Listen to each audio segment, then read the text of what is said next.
Prasar Bharati, in collaboration with National Book Trust India, presents Story Lounge on All India Radio.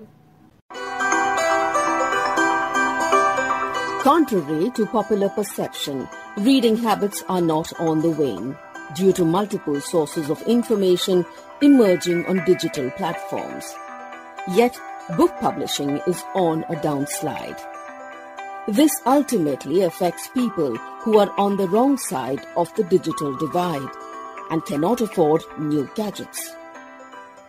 To support them, Prasar Bharati and National Book Trust have come together to promote books over the radio, which is an affordable medium in the context of our socio-economic milieu.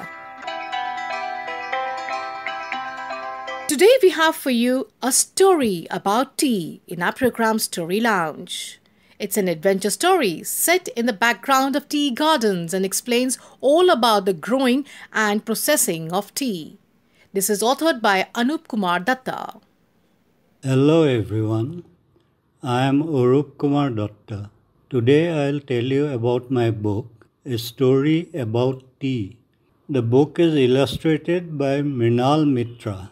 As the title implies, the book informs you about the most popular hot beverage in the world, tea. It tells about how tea plants are cultivated, the leaves plucked and dried, and then converted in the factory to the black or brown granules that we brew for drinking.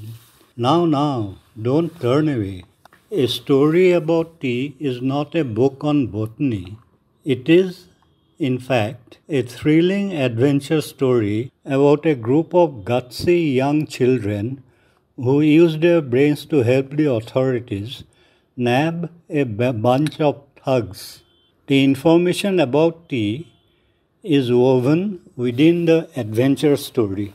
Rajveer Singh, a Sikh boy, and Pranjal Borua, a youngster from Assam, study in the same school in Delhi and are the best of friends. Pranjal's father is the manager of the Dhekiabari Tea Garden in the northeast Indian state of Assam. During the summer vacation, Pranjal invites Rajveer to come with him to Assam, and his friend accepts. Arriving at Dhekiabari, apart from Pranjal's parents and his sister Alka, Rajveer also meets Mongla, son of Bircha, the watchman of the tea garden. In the past, Pranjal and Mongla had shared many adventures together, and they were in for another one this time too, playing games, swimming, and fishing in the nearby river. Rajveer imagined that tea garden life was a quiet one, but he was in for a surprise. First came the news of a leopard which was prowling about at night in the garden. A tea worker, Sawana, had sighted the leopard. The animal, according to Sawana, had killed one of the bulls and dragged the carcass away.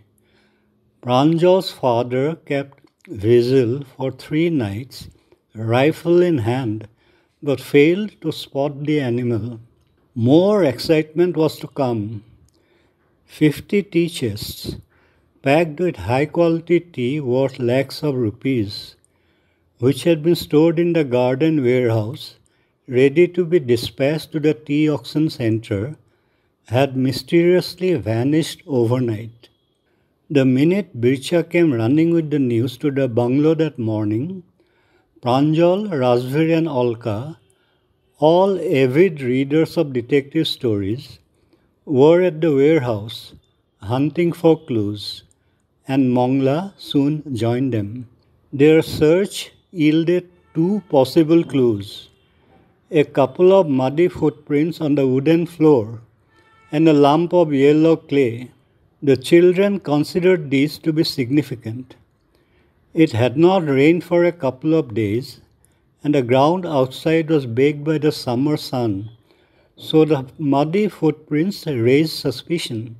Also, the lump of clay was not similar to the soil of the garden. A little later, the police arrived.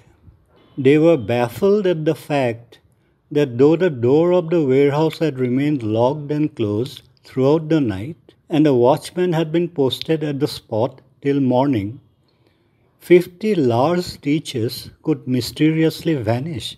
The children offered to show the officer in charge of the police the clues they had found, but he rudely brushed them off by saying, "Catching criminals is no child's play." Since the warehouse door had remained locked and the watchman Bircha had the only keys, the police came to the conclusion that he had actively helped in the crime. They arrested Mongla's father and the garden's dispatch clerk and took them to the local police thana for questioning.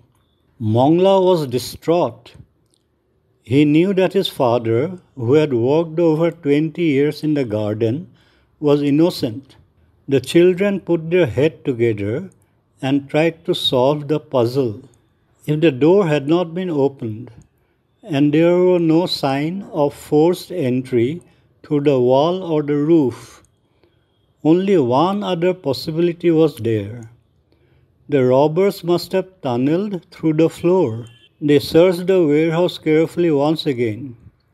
Sure enough, a large square trapdoor had been carefully cut on the wooden floor so as to make a kind of trapdoor.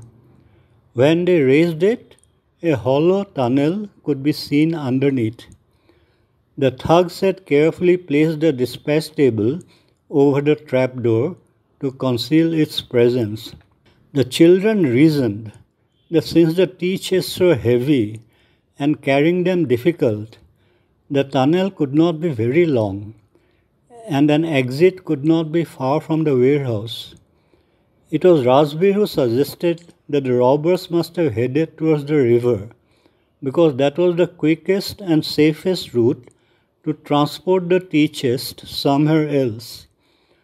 Alka agreed, pointing out that the river's bank had yellow clay as soil. On the pretext of going fishing, the children searched the river bank. Indeed, there was a boat tied to the bank, concealed with broken twigs and leaves. Cutting a straight path from the spot towards the warehouse, they discovered the exit to the tunnel, cleverly concealed with shrubs and creepers. It must have taken many nights to stealthily dig that tunnel, which made Mongla suspect that Sawana, who had spread the story of the leopard to scare the tea workers to stay in their homes at night, was hand in gloves with the robbers. To cut a long story short, Pranjal's father, when apprised of what the children had discovered, contacted the police to set a trap. Because of the theft, the tea chests had been kept within the factory. Now he had them carried to the empty warehouse to be stored there. The robbers took the bait. When, in the dead of the night, the trapdoor creaked open and two hefty men clambered out, they were grabbed by the policeman stationed there. Sawana was caught near the tunnel's exit, waiting with his bullock cart to carry the chest away.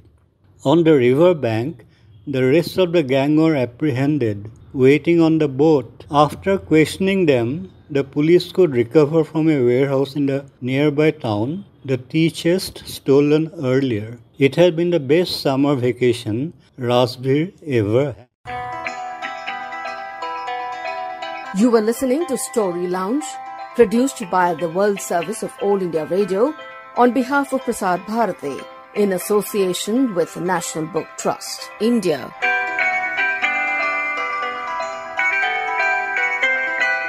Story Lounge comes to you every day, same time, same channel.